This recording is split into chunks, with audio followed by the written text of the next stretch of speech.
All right, we're going to walk through how to make your QR code and how to put it into your label. So I'm here at this website, QRcodegenerator.com.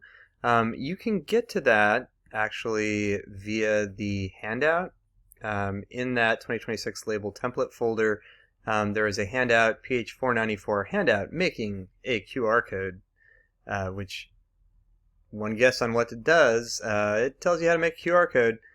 Here in that handout, there is the website link right there, and you can just click on it to get you here to QRcodegenerator.com. So once you're here, you're going to enter your URL here. Don't be like me. Don't try to select this text and then hit backspace. It is not real text. It is phantom text. And you're going to enter your website that you want to take it to. If you want to take it to your Instagram page, right, go to your page on Instagram, select the URL, right, Universal Resource Locator, which would be up here at the top, and copy and paste that in here. We're going to uncheck scan tracking, right, we don't need that. I'm going to go down here and make sure that none is selected on the frame. This is important so that all of our image files that get generated are the same size, and our labels therefore will look consistent. One thing to note that I do mention in that handout, and again, if you are sitting around feeling like you missed something, just go to the handout. The PDF's pretty straightforward, walks through everything that I'm doing on generating a QR code and getting it ready for your label. But I have a sample here on the handout showing the difference between a QR code for a straightforward URL and a QR code for a very long deep link URL. So you can see that the deep link URL is much more complicated visually. That's going to make it a little bit more likely that it will be hard to scan in the sort of small print size. Should still work, right? Shouldn't be an issue. But to the degree that you can, we recommend using a more straightforward URL like Instagram.com/whatever your handle is or whatever. Okay, so I've entered that, right? Put that in there. I've made sure that scan tracking is unchecked, set it to no frame, and I'm going to come over here and click on download JPG. When it does that, it tries to scam you, right? Pops up this stupid thing here saying, hey, you want to log into blah, blah, blah. You do not want to log into it. This is a scam. They're just trying to get you to sign up for some bullshit. Don't need it, completely unnecessary. It automatically goes and after a few seconds downloads the QR code for you, right? So I can come up here to my downloads, click on it, and there it is right there. If you're on a Mac, it's probably in your download folder or wherever your downloads typically go to, but in your web browser you should be able to see it and have it show to you directly. So there it is in my downloads folder, qrcode.jpg. So what I'm going to do now, and again, this is all in the handout, I'm going to go ahead and open this in Photoshop by dragging it onto the Photoshop icon, not into a Photoshop window, onto the Photoshop icon. Or you can just go into Photoshop and open it that way. And you'll see it pops up, looks great, whatever. You will probably, I'm a little surprised that I didn't in this case, you'll probably get a thing that pops up and says, hey, you know, there's no grayscale profile assigned to this. If you get that, right, just go ahead, it'll say, like, you know, convert to working grayscale profile. That is the right choice. That's what you should do. If, like me, you had it pop up and it did not give you any alert, right? That means it's probably still not assigned a profile, which is not great. So let's go ahead and solve that problem. I'm going to go up here to edit, and I'm going to say convert to profile. Right, that pops up. here, and I'm just going to go with my working gray, right? So working gray dot gain 20%. What does that mean? No idea. Literally none. Don't know what it means. Complete nonsense to me. But pretty consistently, that is the grayscale working space that is chosen by default in Photoshop. And you know what? I'm gonna trust that Photoshop knows what it's doing. So destination space working gray dot gain 20%. Convert to profile. Yes, please. Boom. There we go. So now we are here in our lovely default grayscale profile. If you are concerned and aren't sure if you did it right, you can go back to edit menu, convert to profile again, and just double check. And yep, right up there at the top, source space dot gain 20%. Cool. So what we're going to do now is we're going to convert it from grayscale to bitmap and then back to grayscale. So I'm going to go up to image mode, and I'm going to go to bitmap. And we want to set it to, these are mine because I've done this before, probably yours will be different. We want to set it to 300 pixels per inch, and we want it to be method 50% threshold. So this is going to take this grayscale image and it's going to make it a bitmap, right? So everything is either a black pixel or a white pixel, and it's going to do that with a 50% threshold, meaning if it is more than 50% of a gray, it becomes black, less, it becomes white, and it's going to set that resolution pretty high. So I'm going to go ahead and hit OK. Right? Don't really notice any visual change. The image gets a little bit bigger. And now I'm going to go back to image mode, and I'm going to go right back to grayscale. Size ratio 1, so we're keeping it the same size. Why do we do that? This allows us to increase the size of the graphic, right, but not have that anti-aliasing that you often get around a grayscale, right? A grayscale has, you know, not just black and white, but a whole bunch of things in between, shades of gray, perhaps a scale of gray. By doing it in bitmap, it means that everything stays with a pretty crispy edge, relatively speaking. And then once it has that larger file with a crispy edge, we go back to grayscale because bitmap is not a file format that InDesign wants to play nicely with. Okay, so we've got that there. That is fantastic.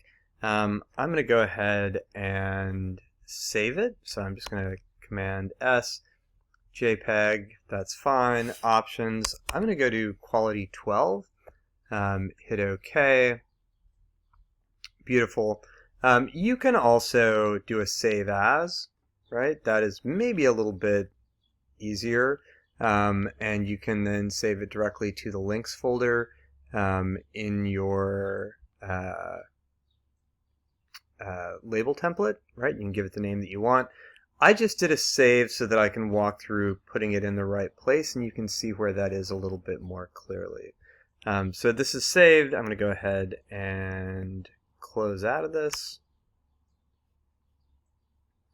And we'll go take a look at where that file is. Okay, so there's our file right there, qrcode.jpg. Now that is not what we want our files to be named. What we would like to be named is last name, first name .jpg. So I'm going to do two things. I'm going to go here to my downloads folder, and I'm going to rename that QR code that we just did, right? I can tell it's the one we just did right now because that's the time and day that it is. And I'm going to go last name, if I knew my last name. Cool. Last name, first name, .jpg. And now I'm going to go to my label template folder, right? Here it is right there. And there is a folder called links. I'm going to go ahead and drop it into that links folder. Perfect. So here we are now in that label template folder. And I'm going to go ahead, now that my thing is here in links, I'm going to go ahead and open that label template.idml. Because it's an IDML, it should open up in whatever version of InDesign you have. If you're still running into problems, let us know and we can try and solve that for you. Alright, here is my label. Excuse me. You're going to pick whichever one of these is applicable, right? So if you have something where the text on your label is going to be a series of titles, go for that one. If you're going for one where the text on your label is going to be descriptive text, go for that one. In both cases, you have some kind of overarching title, some sort of medium of piece, right? Archival inkjet prints, photo book and shelf, mixed media, 1080p video, whatever it is. If you have questions about those terms, ask us and we can help you out. So you'll fill all of that out. I'm not going to do that because I don't know who you are. There are instructions over here on the right side. Right, so I'm going to say that I'm going to use this top one. So I'm going to replace the QR code there, and so that I remember which one I'm working on, I'm going to enter my name in there. Fabulous. Title of project. Amazing photos. Medium of piece. Archival inkjet print. Sure, why not? And I don't have any individual titles, so I'm going to get rid of those. Okay, but the thing that I do want to do is replace that QR code. So I'm going to come up here to the top of this toolbar, grab the selection tool, and I'm just going to come over here, and here's my QR code. Now what I don't want to do, I don't want to click on this frickin' circle in the middle. Don't do it. I'm going to click over on the corner, right? So I click on that, you should get this sort of selection box or whatever, right? If I went down here to do this one, same thing. But again, we're clicking sort of toward the corner. Perhaps helpful to think of it as clicking on one of these squares. Once that is highlighted, right? So I can see it's selected, I have these little handles on it. Not going to move it, not going to do anything with it. I'm going to go ahead and hit Command D, as in dog. And once I do that, it's going to say, hey, what image would you like to put here? So the image I'd like to put there is there in that links folder. So I'm going to go back to my label template folder, go back to links, and not replace this QR code last name, first name. I'm going to go to the one we just made, Farwell Brad, and hit OK. Cool. Now, because I had the same URL on there, it doesn't really change. But now that is swapped out, and you should be good to go. If you're uncertain if that was swapped out, you can always go up here to Window and go to Links, right? And that will show me that, yes, indeed, I do have one of my linked files, one of my linked graphics is that file, Farwell Brad. Cool. If you want, you could delete the other one, but otherwise, just leave it untouched, leave it as it is. That's totally fine. We will only, obviously, make a label for the one that is good. So once all of that text is in there, once your QR code is in there, and I would say do take a moment and take a photograph of your QR code with your phone. Make sure that it works. Once you've done all of that stuff, you can go ahead and save it.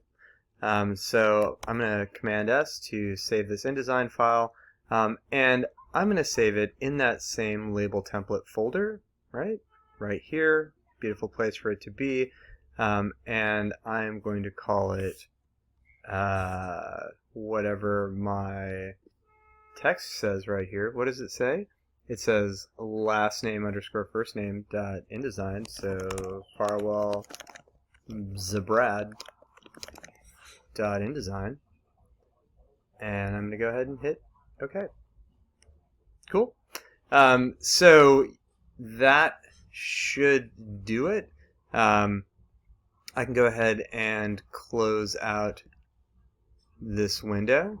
And if I go to my label template folder, I have document fonts, farwellbrad.indd, my links folder, right? All of that is fantastic. Last thing I want to do is just go ahead and rename that label folder. And I'm going to do the same thing. Oh my goodness. Right? And then you can go ahead and drop it in the Google Drive in the appropriate folder that we have emailed to you. So there you go. Last thing to do, just double check before you drop it in there, right? We've got fonts, that's awesome. We've got an InDesign file with your name on it, that's awesome. We've got a links folder, and in it there is your JPEG that is your QR code. If all that stuff is there, you are good to go. You can go ahead and upload it, and your label should be awesome. If there are any problems, we'll reach out.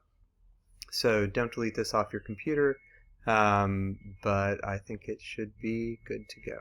Right.